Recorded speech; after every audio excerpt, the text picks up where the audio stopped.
Assalamualaikum warahmatullahi wabarakatuh.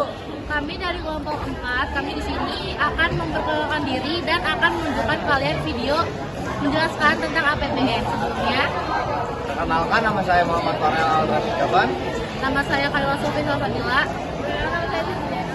Nama saya Siti Lesari. Saya Mengulan Wilaksana. Nah, setelah ini kami akan menunjukkan kalian video dari kami. Langsung aja tonton. APBN adalah anggaran pendapatan dari belanja negara, yaitu rencana keuangan tahunan pemerintah Indonesia yang disetujui oleh Dewan Perwakilan Rakyat (DPR).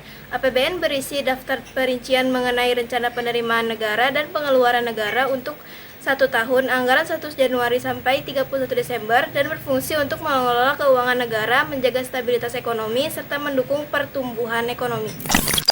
Fungsi APBN itu ada 6. Yang pertama, fungsi otorisasi menjadi dasar hukum bagi pemerintah untuk melakukan pendapatan dan pengeluaran negara pada tahun anggaran tertentu.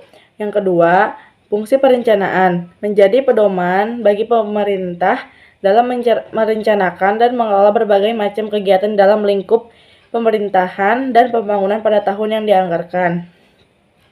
Fungsi yang ketiga, fungsi pengawasan. Anggaran ini menjadi tolak ukur atau acuan untuk menilai apakah kegiatan penyelenggaraan pemerintah sesuai dengan ketentuan yang tertentu yang berlaku. Yang keempat, fungsi alokasi. Penggunaan dana APBN diarahkan untuk meningkatkan efektivitas dan efisiensi perekonomian, mengurangi pemborosan sumber daya, dan menciptakan lapangan kerja guna mengurangi tingkat pengangguran. Yang kelima, fungsi distribusi.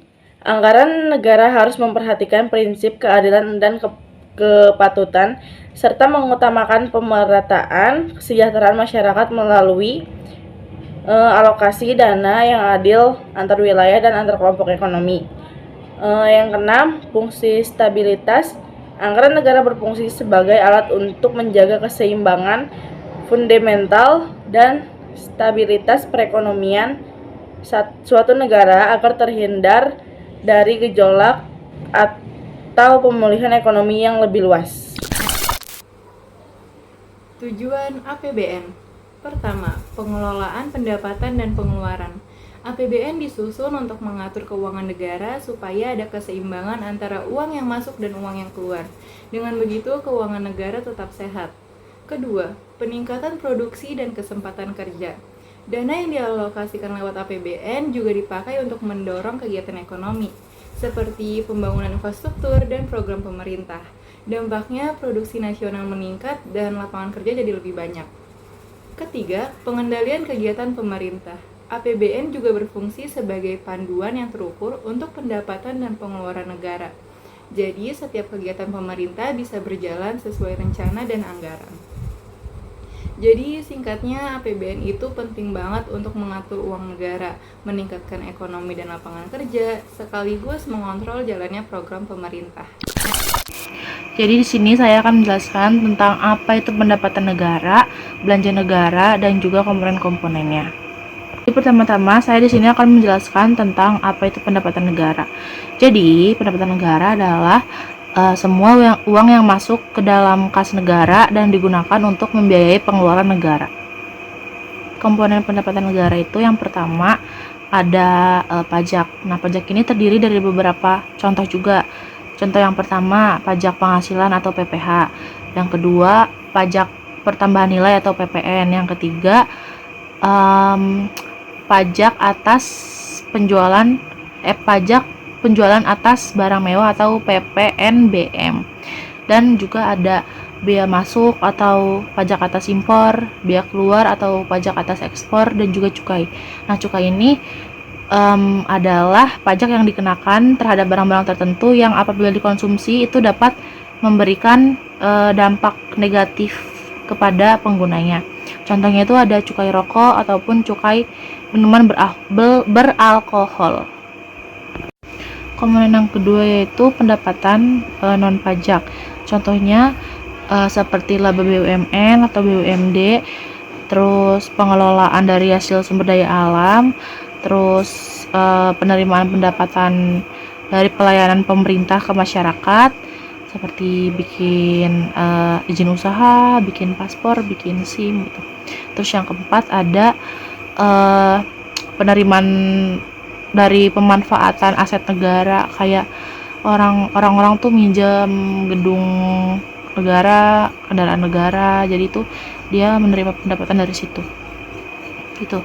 Lalu yang komponen terakhir, yang ketiga itu adalah hibah. Hibah itu adalah sumbangan atau bantuan dari negara lain yang diberikan kepada negara itu sendiri, negara kita atau negara itu sendiri secara sukarela, bersifat sukarela. Jadi dia tuh, negara itu tuh nggak minta untuk dikembalikan gitu. Jadi bersifat sukarela.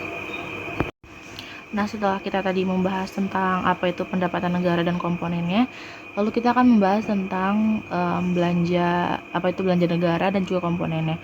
Jadi belanja negara adalah semua pengeluaran pemerintah yang digunakan untuk menjalankan fungsi negara dan juga untuk melaksanakan pembangunan negara.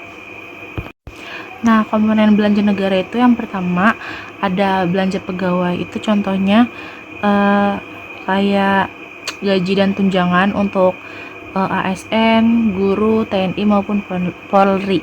Lalu yang kedua itu ada belanja barang.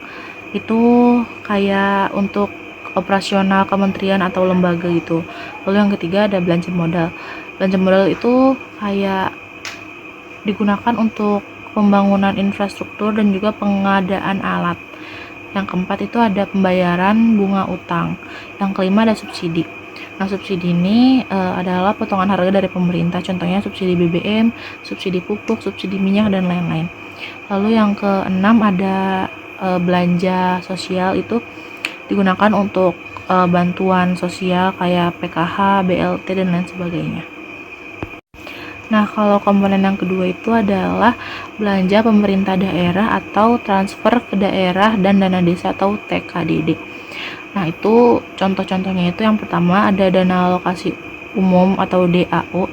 Itu adalah dana yang digunakan untuk kebutuhan dasar daerah. Contohnya itu untuk operasional pemerintah, operasional kantor pemerintah daerah atau operasional kantor Perda.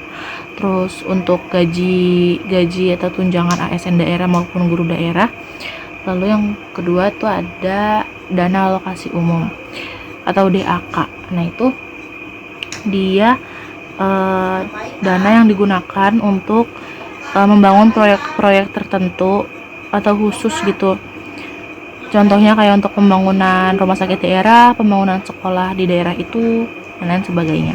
Lalu yang ketiga ada DBH atau dana bagi hasil. Nah, itu adalah dana yang dibagi dari pemerintah untuk daerah itu sendiri sebagai hasil asli daerah itu sendiri. Contohnya kalau daerah itu penghasil minyak, jadi nanti pemerintah akan membagikan keuntungan itu lewat DBH karena itu kan dari daerah itu sendiri. Itu deh pokoknya ya. Jadi itu. Contoh yang terakhir yaitu adalah dana desa. Dana desa adalah dana khusus yang digunakan untuk pembangunan desa. Jadi untuk desa itu aja gitu. Oke. Terima kasih. Saya di sini akan menjelaskan data APBN 2024. Menurut data APBN 2024 menetapkan belanja negara sebesar 3.325,1 triliun dan pendapatan sebesar 2.802,3 triliun, sehingga terjadi defisit sebesar 522,8 triliun yang ditutupi melalui pembiayaan seperti utang atau penerbitan SBN. Belanja difokuskan pada pendidikan, kesehatan, perlindungan sosial, infrastruktur, dan subsidi energi untuk menjaga pertumbuhan ekonomi, menekan kemiskinan, dan memperkuat pembangunan daerah secara keseluruhan. APBN menjadi instrumen penting untuk mengatur keuangan negara, menjaga stabilitas ekonomi dan meningkatkan kesejahteraan rakyat. Sekian.